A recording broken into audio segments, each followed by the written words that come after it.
Well, good morning, ladies and gentlemen, and welcome to my second lecture. I hope you had a wonderful day in Catalonia and Barcelona. The weather certainly was perfect for sightseeing.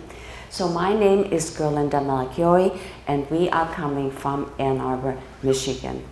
And my role for the next 5 lectures is to give you the broader historical and cultural context, art and architecture and literati, philosophers of the destinations we are sailing to. So we're heading to Andalucia, and this afternoon is a lecture about Lisbon and Portugal. And welcome to this lecture about Andalusia, fascinating area. My outline for today, I want to cover a little geography and then talk about the complex historical background in Andalusia. I phrased it in 7 different layers, and this is important because the history of Spain radiated from Andalusia for 2,500 years.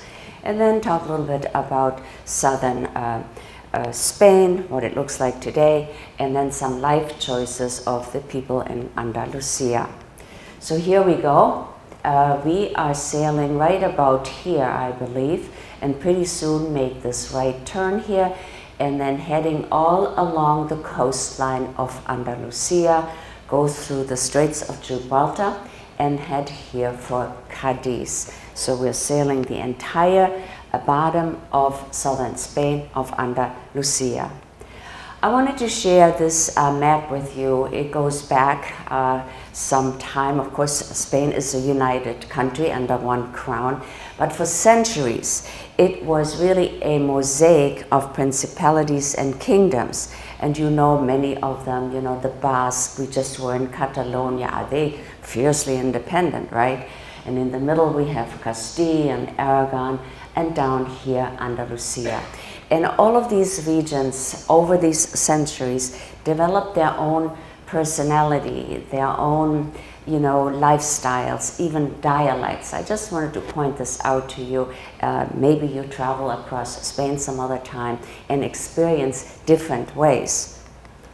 So we're heading here to Andalusia, and I plan on covering all the key historical places. Of course, Cadiz, Seville, Cordoba, Granada, a little bit about Malaga, even go to the corner here, right here, Cartagena. So it'll be quite complex. All right, 7 historical phases. The first one starts exactly where we're docking in Cadiz, where the Phoenicians and the Greeks and the Carthaginians, that's today's Tunisia, settled about 3,000 years ago. Why would they come here? Well, it's a good strategic position. It has access to the Atlantic Ocean, to the Mediterranean. It's close to Africa, close to Europe. So for people who want to start a community and start trading, it is a perfect position. And in Cadiz, we have a very important building to look at, and that is the Cathedral of the Americas. Why the Americas? Because it was paid for by money from one of Spain's colonies, Brazil, silver and gold money. And this year, Cadiz is on the list of the 52 places to visit this year, so I'm sure they get really a lot of extra tourists. The next layer is the Jews. They actually came all over Spain, but especially in the south, where we encounter pretty large communities in Cordoba, Seville, and especially in Granada. The influence of the Jews to the history, not just in Andalusia and Spain, really Europe, made a lot of intellectual contributions. One important one is that ended up in the separation of medicine from superstition and religion and faith. Very important. Throughout the Middle Ages, this was all kind of muddled together. So we'll come back to some of the places where the Jews were living. Now, the third historical level, and that is a long one, 600 years. The Romans came at the beginning of their expansion of their entire Roman Empire.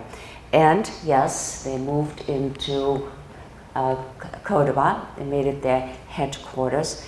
As I said, they stayed for 600 years. And we see in many places, you know, they built bridges and streets and amphitheaters and so forth.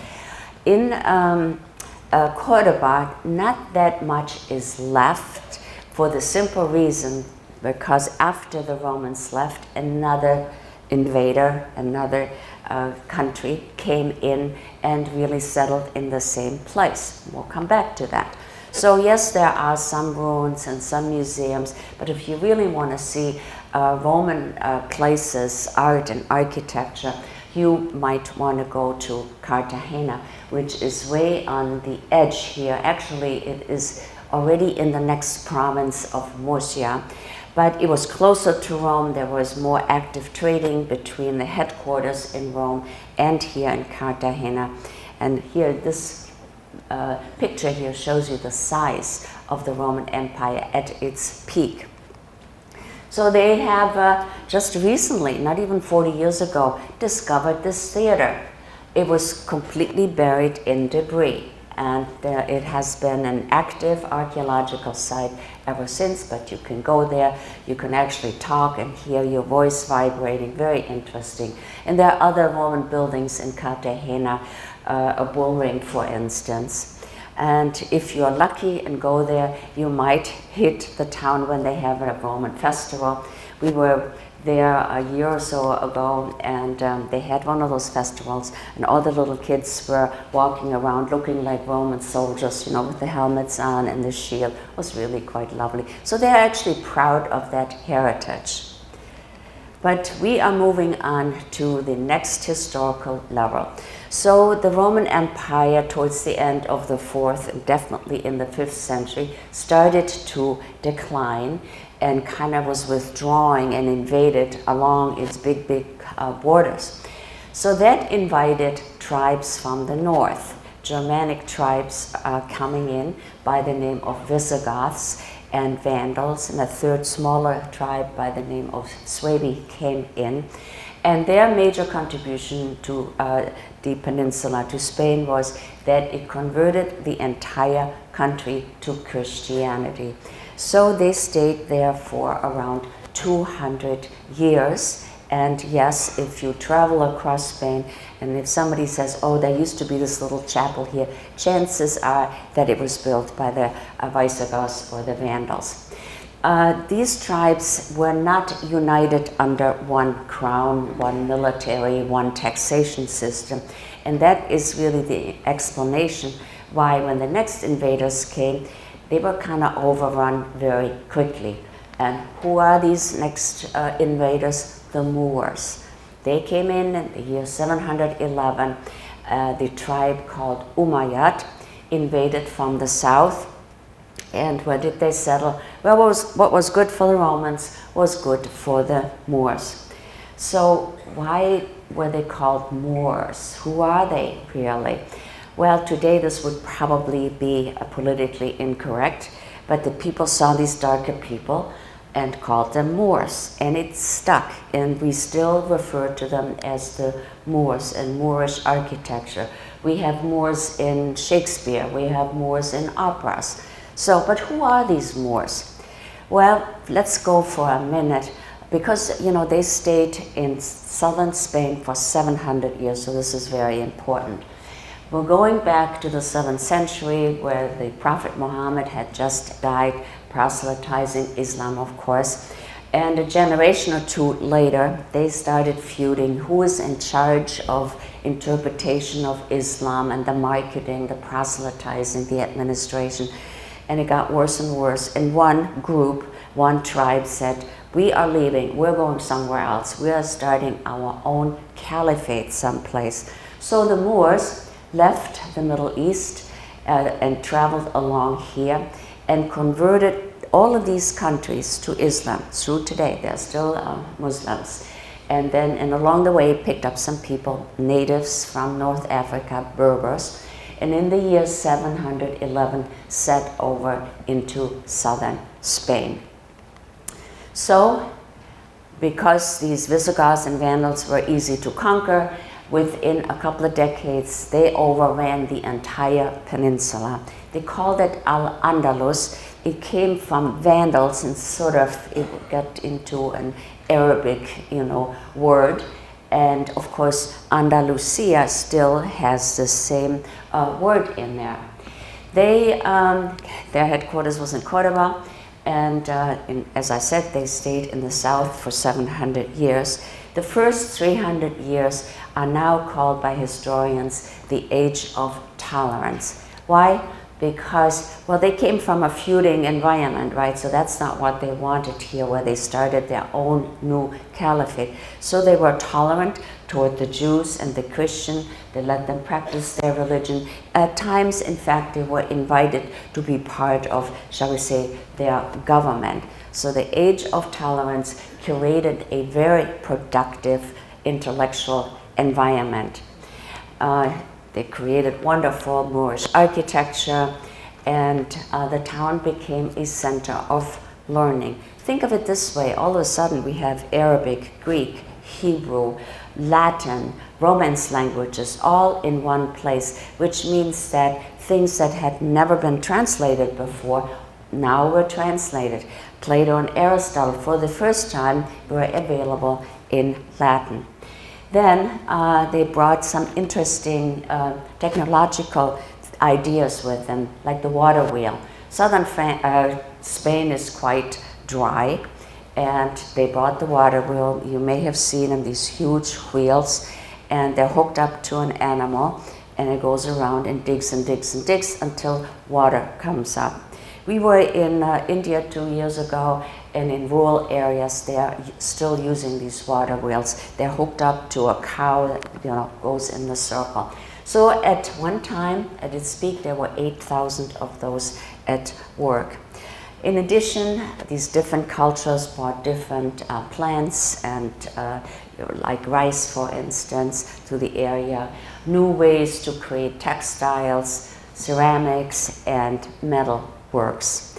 Historians believe that Cordoba at its peak had somewhere between 500,000 and 1 million people. That is unreal, no other city had it during those times. So Cordoba is a multicultural melting pot. This here was the Medina, the center of the caliphate. It was much more elaborate, but eventually it was destroyed, and so this is what is left at this stage. More important to visit in Cordoba is the Great Mosque. It really is a masterpiece of workmanship and very detailed kind of things. So it is a UNESCO World Heritage Site, and if you go inside, you have a whole forest of palm arches, columns, and a lot of really detailed workmanship by these Arabic artisans. Well, there were plenty of synagogues in Cordoba, but most of them were destroyed later on. We'll come back to that. This one here was also pretty much destroyed. It was used for a hospital and, storing military hardware, nursery school, all kinds of things. But some 40 years ago, it was really kind of rebuilt and renovated, and you can now go there and look at it. It's a museum, and you can see it is also in the Moorish architectural style. There is a museum that celebrates, shall we say, the three cultures, Museum of Three Cultures in Cordoba. A couple more comments about this era. Hygiene became very important. They had 900 public baths, hammams, in the town, and lots of hospitals, and of course mosques. I already mentioned too the new translations of historical texts, of ancient texts, and I want to mention two philosophers of this era. One is Averroes, a 12th century Arabic philosopher. He was called, or still is really, the new Aristotle. And if you're into philosophy, he wrote Metaphysics. Another one, a Jewish philosopher, is Maimonides. And he had a combination of jobs. He was a thinker and writer and rabbi and world traveler, physician.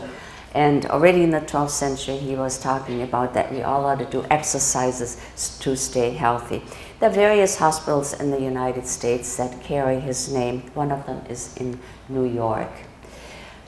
A couple of more things. The importance of Cordoba. They created a university in the 8th century. And shortly thereafter, women were admitted to that university. Had a big library. And it was here where this separation of medicine as a separate field was, developed and separated from superstition and magic and, all those things that we have heard about in the Middle Ages. And medicine itself then broke down into different disciplines: pharmacology, surgery, anesthesiology, dental medicine, and so very, very important developments. There are all kinds of books and exhibits sometimes about Arabic and Jewish doctors sitting together and discussing things. Very fascinating. This was an exhibit in Vienna. Well, all good things come to an end.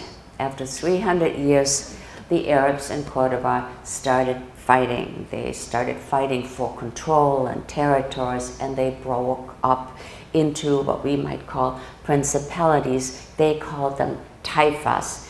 And eventually there were 32 different taifas. Each one had its own sultan, and so it was really a disintegration of the Muslim community. And what happens? Well, intellectuals and artisans says, oh, we want to get away from this. So they were literally fleeing to Granada.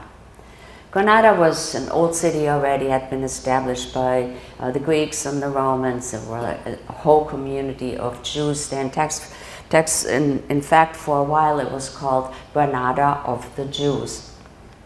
So I just want to mention a famous Jewish Passover text that is supposed to have been illuminated here in Granada by Muslim artisans, and then it was lost for several hundred years and ended up in Sarajevo. Well, with the disintegration and civil war in Yugoslavia, it was saved by a Muslim librarian, and when the Civil War was over, it was brought back to Sarajevo, and it is on display there. I just thought I'll pass that wonderful story on to you. So you have a Jewish community in Granada and you have an Arabic community. This one here is the biggest one in Granada. And I want to mention a philosopher from this time, Ibn Khaldun, a 14th century philosopher. He tried to recreate this unity, this tolerance, and they called him today a shuttle diplomat. And he traveled, around half the world and tried to bring people together. Well, it didn't really work.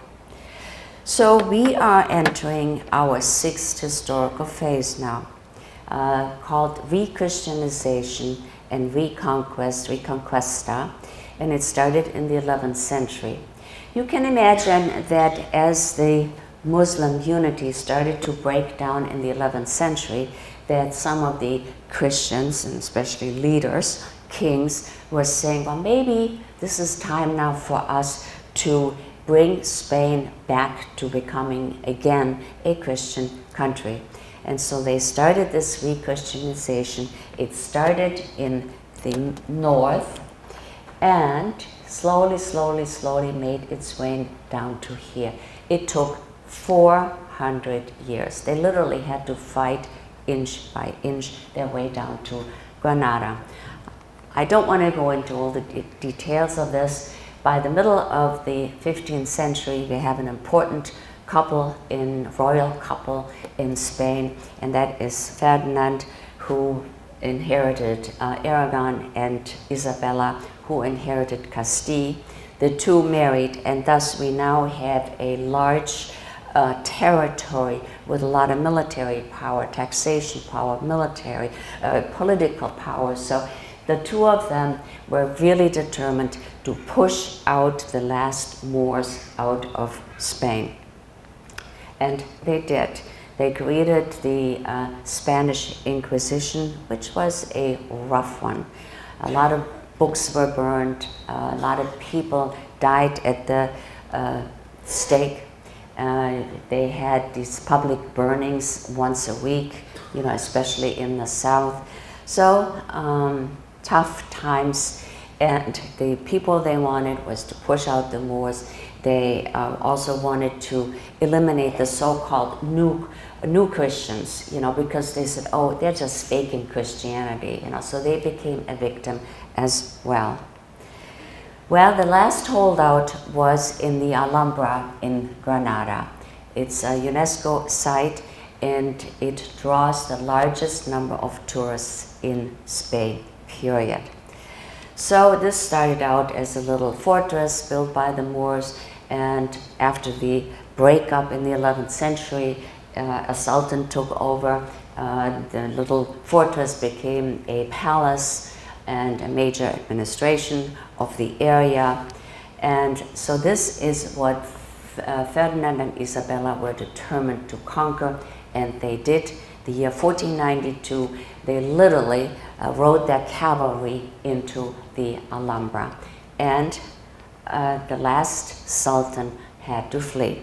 Here's a little bit of detail of the Alhambra, beautiful, you know, Arabic detail. This here was the ladies' quarter, and they were allowed to look out from these windows here. And they built reflecting pools. You can actually do a sightseeing tour through Andalucia and visit a lot of these reflecting pools. Remember, there are now all kinds of sultanate running areas, and the reflecting pools usually had walls on 3 sides and water in the middle to really provide a cooling environment. And this one here is the highlight of the Alhambra, the Court of the Lions. What they did is they managed to bring water down from the hills, and then, you know, closed the pipes like this. And when they wanted the water to come out of the mouths of these lions, they opened it up, and yes, they were spewing water. And that was a real innovation, how to, you know, bring the water through pipes to wherever they wanted it. And a little bit more detail about the Alhambra.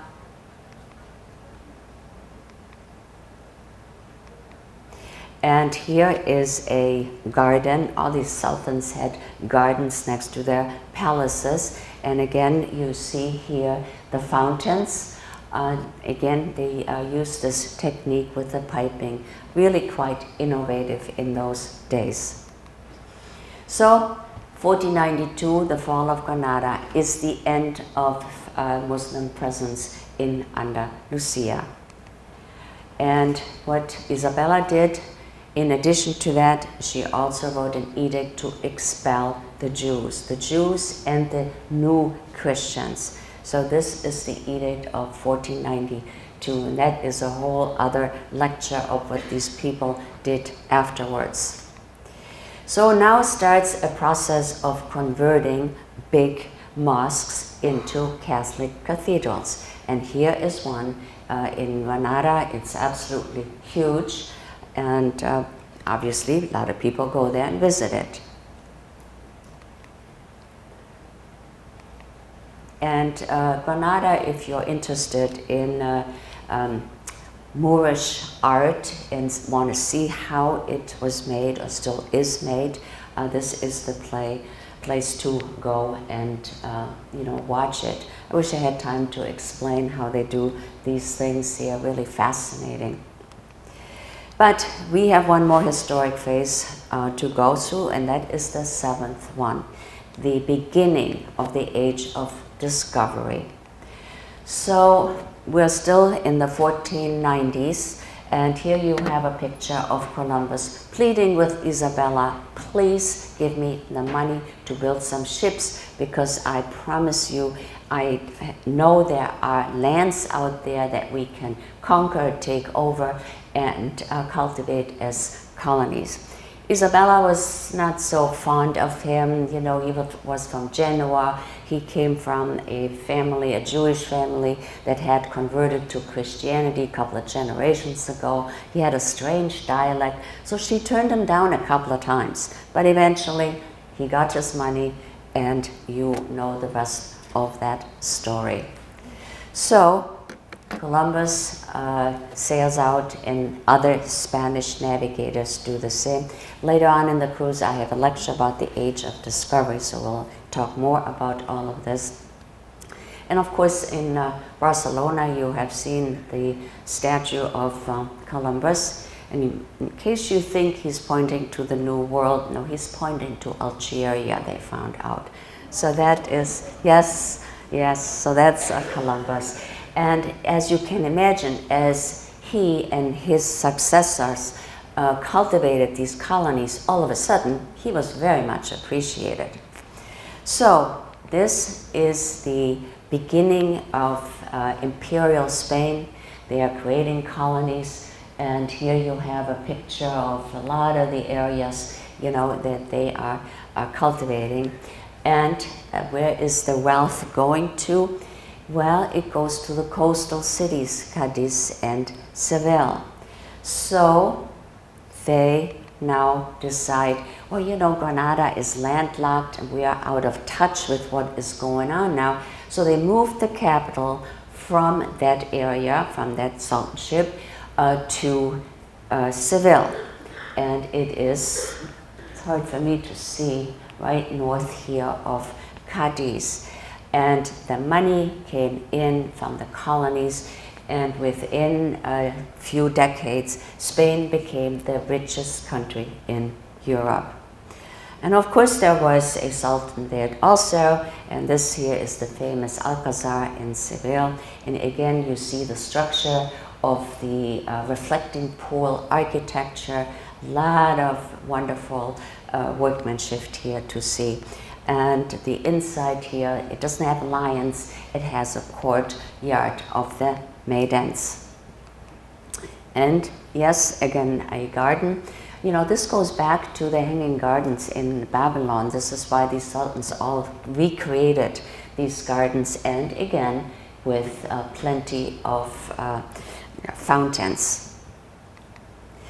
And in Seville, they also followed the trend and converted a mosque into a cathedral. St. Mary Cathedral now is considered to be the largest Catholic cathedral in the world.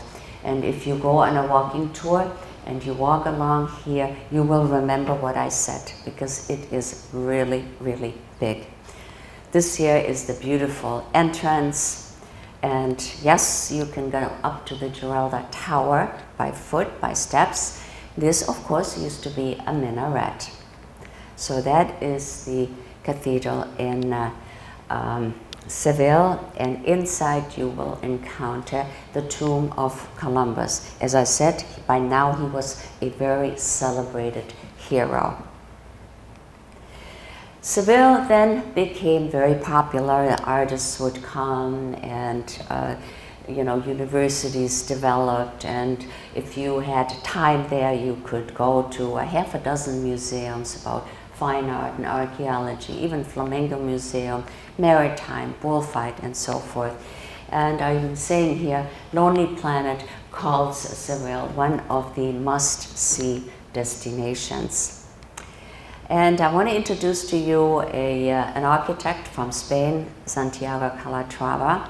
He is from Valencia, and he built this fancy bridge here in Seville. He started out building some artistic bridges, but then became so popular that he got snatched up by, you know, the Emirates and billionaire Arabs and so forth. So he's been building a lot of museums and so forth. And in US, he also contributed to the rebuilding of the New York World Trade Center. So that is Calatrava. We'll encounter him again in Lisbon. Here is Seville in the operas. You've heard of Carmen, The Barber of Seville, Verdi's La Forza del Destino, Beethoven's Fidelio, Mozart, The Marriage of Figaro, and I've got all kinds of pictures here. And yes, there was a tobacco factory. This is where actually really Carmen was working, and it is now part of the University of Seville. Quite a sight. Well, in modern Seville, I'm sure most of you will go here.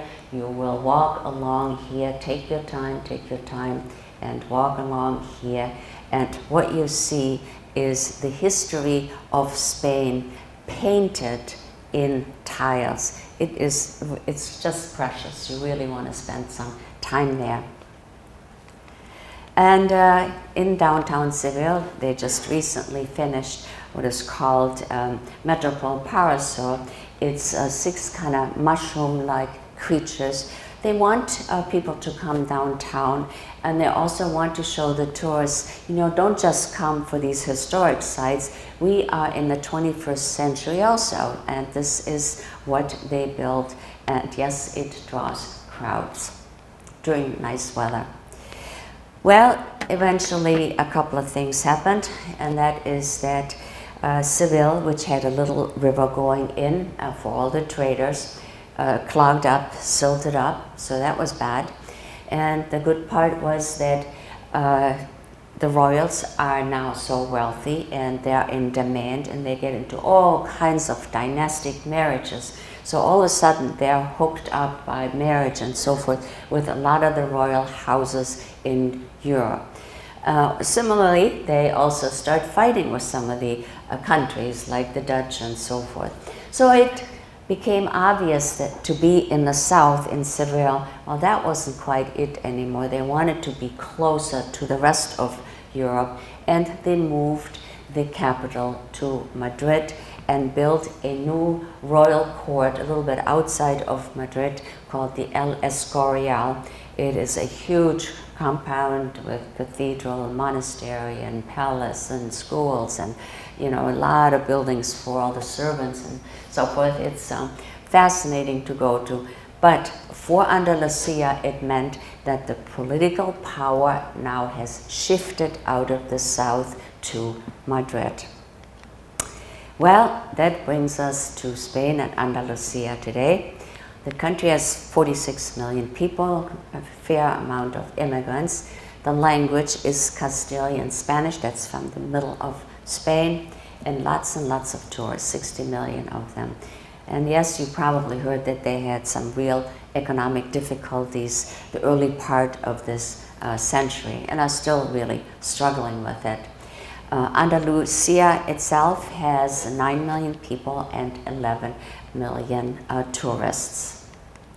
Just an example of a modern, built-up city in Andalusia. Yes, you can go to Malaga and look at amphitheaters and the Romans and so forth, but here you see it has really also a very dense, almost American-looking downtown.